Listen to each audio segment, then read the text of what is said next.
دنیا بستر امتحان است و آزمایش است. خوبی ها و بدی ها عاقبتشون مشخص میشه. ممکنه یه نعمت برای یه نفر سرانجام عاقبتش زوال و بدبختی و گرفتاری باشه و یک نفر سختی و گرفتاری مآل و سرانجامش خوشبختی باشه. معیار خوبی و بدی و مثبت و منفی کجاست؟ همین که من گرفتار شدم بدبختم، خدا دیگه منو نمیخواد. حکمت خدا کجاست؟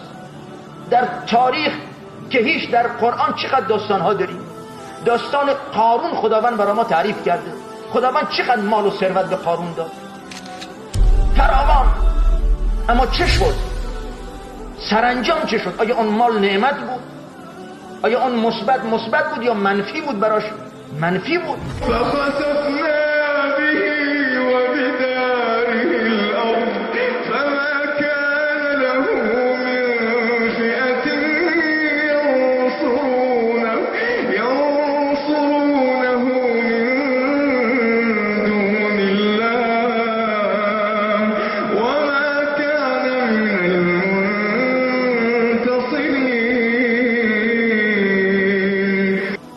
و مالش به دل زمین رفت، زمین اونو بلعید و در فردای قیامت هم سرازیر جهنم میشه.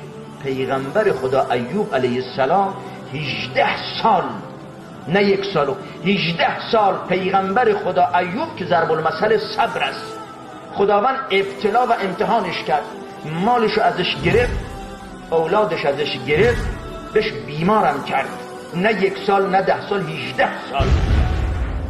همینو منفی نبود به ظاهر. چه برد؟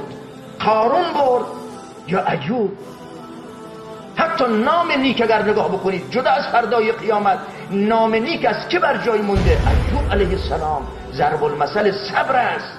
او با صبرش، با شناختش. پس اینو بدونیم که دنیا دنیای ابتلاست. خوبی ها بدی ها ارزیابی بشه بر مبنای و معیار الهی و خود پروردگار جل شأنه.